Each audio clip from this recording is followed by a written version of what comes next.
उत्तराखंड के घने जंगलों की एक पगडंडी के पास एक सुनसान मैदान में युवा आंचल एक पुराने बरगद के पेड़ के नीचे अकेले रहती थी।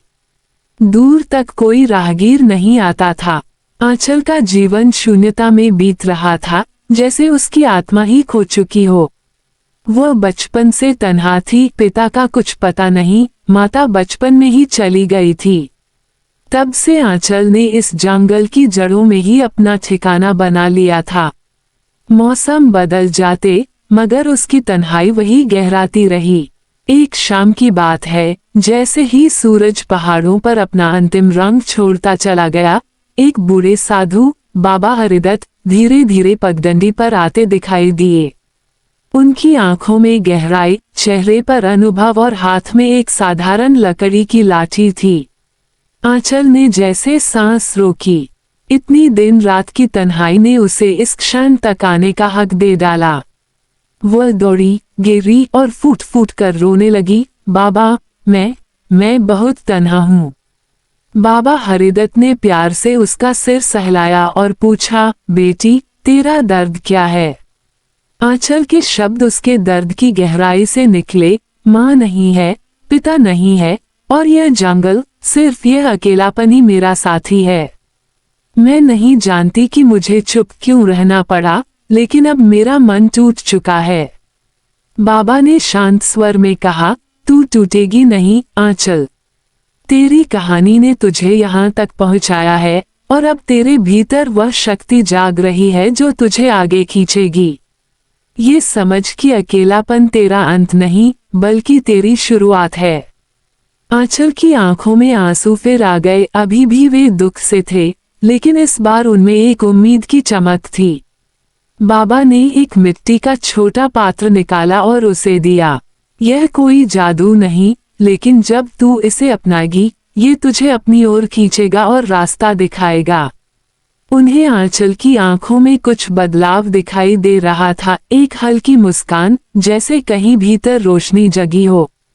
रात गहराई, पर आंचल की नींद टूट चुकी थी। आम दिनों की तरह वह जाग गई, लेकिन इस बार भीतर कुछ बदला हुआ अनुभव लिए। सुबह की किरणें जब उसकी आंखों में पड़ी, तो उसने देखा कि साधु वहां नहीं थे, लेकिन वह पात्र अभी भी उसके पास था, मानो उसे अब आगे बढ़ो का संदेश दे रहा हो। आंचल उठी, सांसों को गहरी नमी में भरा, ठाने की इस दिन का अंत वैसा नहीं होने दिया जाएगा, जैसे आने वाली शामेंगी उससे पहले बिताई गई थीं। उसने जंगल की ओर कदम बढ़ाए, उस ग्रामीण रास्ते पर जहां उसे पता था गांव का एक छोटा स्कूल था, जहां गौरी नाम की एक विधवा शिक्षिका बच्चों को पढ़ाती थी। आंचल ने गांव पहुंचा, स्कूल का दरवाजा खटखटाया और गौरी का सामना किया। उसे कुछ बताने सा था वो पात्र, आंचल का दर्द और जो बातें भीतर से निकल रही थीं। गौरी ने उसे शांतिपूर्ण मुस्कान से सहलाया। आंचल, तू बस आ गई। प्यास, भूख कैसी है? आंचल ने बिना उत्तर दिए पात्र निकाला और आदर से गौरी के सामने पेश कर दिया। उसकी आंखों में कुछ कहना था, लेकिन उसने केवल इतना कहा, ये मुझे एक नए रास्ते की याद दिला रहा है। गौरी ने समझ लिया कि यह कोई सामान्य पात्र नहीं। उसने कहा, आंचल, तुम्हें यहाँ स्कूल में पढ़ाने की इच्छा है? आंचल की आंखों में तेज चमक लौटी, शायद इस जंगल से निकलने का रास्ता यही था। उसने सिर हिलाया और बोली, हाँ, मैं स्कूल में बच्चों को पढ़ाना चाहती हूँ, इस पात्र की मदद से। कुछ ही दिनों में आंचल स्कूल आकर पढ़ाने लगी।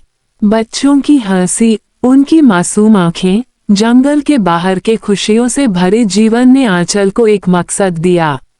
आंचल का दिल धीरे धीरे भर आया, लेकिन दूसरी ओर भीतर वह खालीपन बेचैन था।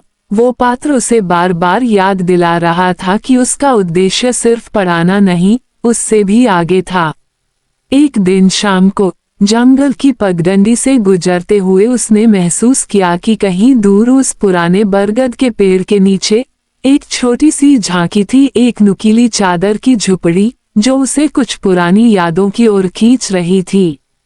वो कदम उस ओर बढ़ा, घुटनों में हल्की कांप और दिल में अजीब सी बेचैनी। झुपड़ी के आगे पहुंचते आंचल ने देखा कि भीतर दीवार पर उकेरी हुई कुछ आकृतियां थीं, शायद लिखावट, नाम, कोई संदेश। लेकिन धूल घिर गई थी। तभी जंगल की ठंडी हवा ने आंचल का चेहरा छुआ और उसे अपने बचपन की याद आई। जब वह छोटी थी तब उसके पिता उसे यह जंगल लेकर आया करते थे। उसके हाथ में ही शायद ये झुपड़ी बनी थी, एक उस स्मृति की निशानी जो उसे बार बार बजाती आ रही थी। आंचल का सांस रुक सा गया। वो हिम्मत कर झुपड़ी में घुसी। वहां मिट्टी की दीवार पर शरारती लेकिन प्यार भरे अक्षरों में लिखा था, पिता, अर्जुन और मीरा। वह झट से पीछे हुई। ये उसने कभी ऐसे लिखा हुआ नहीं देखा, लेकिन अक्षरों की बनावट, ढलान, जैसे पिता की वाणी उस दीवार से गूंज रही हो। आंचल की आंखों में आंसू थे, उन दुख नहीं, राहत के। उसने देखा, पैरां पर मिट्टी थी, शायद बरसों पुराना संग्रह। वह बैठ गई और जब उसकी सांस थमी, उसने महसूस किया कि अब उसे आगे की राह दिख रही है, अपने पिता को इस पात्र के माध्यम से फिर से पा लेने की। रात हुई, लेकिन आंचल को नींद नहीं आई। उसने झुपड़ी के बाहर धरती पर लंबा झुककर देखा कि सितारे कितने शांत थे, जैसे उसे कहानी सुनाने आए हों। उसने खुद से कहा, मैंने सभी गलतियां की, अपने पिता को छोड़ आया, अपने आप को खो दिया। लेकिन ये कहानी अभी खत्म नहीं हुई। सुबह सुहानी की पहली किरण पेड़ पर पड़ते ही वह स्कूल पहुंची।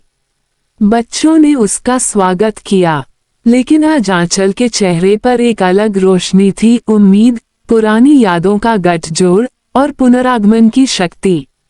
बच्चों ने पूछा, आंचल दी, क्या आप ठीक हैं? उसने मुस्कुराकर कहा, हाँ, मैं बिल्कुल ठीक हूँ। आज नया दिन है और नए रास्ते हैं जिन्हें मैं फिर से खोज रही हूँ। उस दिन स्कूल में आंचल ने एक नई पाठशाला शुरू की, प्यार से जुड़ाव। बच्चों को सिखाया कि अकेलापन क्षणिक हो सकता है, लेकिन प्रेम जब सामने मिलता है तो फिर उसे पाना आसान नहीं होता। उन्होंने मिलकर एक पोस्टर बनाया, घर से चाहे दूर हो, जुड़ाव जहां मिलेगा वहीं घर होगा। गांव में लोग हैरान थे, कैसे ये लड़के और लड़कियां जो पहले आंचल को देखते ही डरते थे, अब उसकी ओर दौड़ते, जमीन पर गिरते, उसे गले लगाते थे। उसे समझ आ गया कि वह पात्र, वह झुपड़ी और बाबा का संदेश, ये सब मिलकर उसे उसकी असली पहचान की ओर ले आए। समय बीता। एक दिन आंचल ग्लास की छोटी सी बूंद बनकर नदी के पास पहुंची, वही जगह जहां उसने पहले साधु से मिलने के बाद नींद खोई थी। उसने उस पात्र को नदी में दूर तक तैरता देखा, पीछे मांझी ने उसे फेंका था, शायद अब वह वहां तक नहीं पहुंचता था। आंचल ने पात्र उठाया, उसे अपने सामने रखा और बोली, तू मेरा मार्गदर्शक है। तेरे बिना मैं खुद से जुड़ नहीं सकती। कई वर्ष बीत गए। आंचल ने गांव में एक छोटा सा घर बनाया, उसी बरगद के पास। स्कूल चल रहा था। उसकी मातम की झुपड़ी अब स्मृति स्थान बन चुकी थी, जहां नए लोग आते, उसके पिता का स्मरण करते, उस जुड़ाव की सीख लेते। आंचल ने कई बार याद किया कि जब उसने साधु से पहला संवाद किया था, तो वह जानती थी कि अकेलापन खत्म नहीं, शुरुआत है, लेकिन तब उसे यह महसूस नहीं था कि यह शुरुआत पुनर्योजन की होगी। और एक दिन धीरे से गांव की सीमाओं के पार एक बूढ़ा व्यक्ति आया, छोटा सा कदम, कमजोर आंखें, लेकिन भीतर चमक थी। वह था अरुण, आंचल का पिता। उसे पता चला था कि उसकी बेटी जाने कहाँ चली गई। उसने खुद को शहर में भटकाने का प्रयास किया, मगर हर जगह सिर्फ खालीपन ही मिला।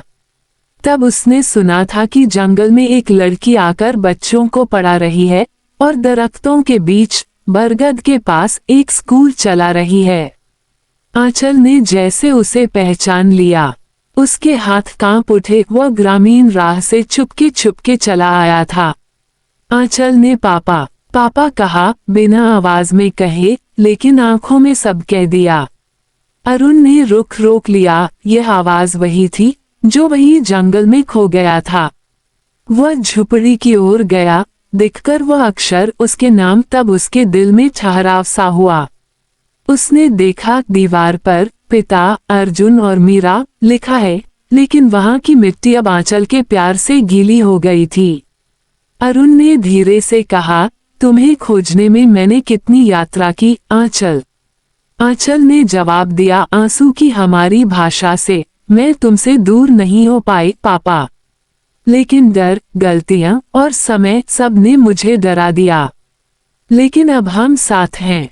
और उस दिन बरगद की छाया में पिता और बेटी गले मिले।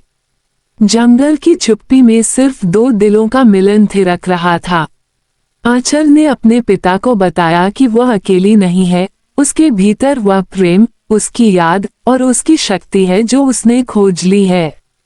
अरुण ने कहा, बेटी, मेरी आंखों ने अब कुछ सही देखना शुरू किया है, बल्कि अब तुझे देख पा रहा हूँ। उस शाम जब सूर्य डूबा, आंचल ने देखा कि उसकी जीवन यात्रा पूरी नहीं हुई, यह अभी तो प्रारंभ थी। वह जंगल, वह झुपड़ी, वह पाथ और वह स्कूल, ये सब मिलकर उसके जीवन को फिर से बसाया था।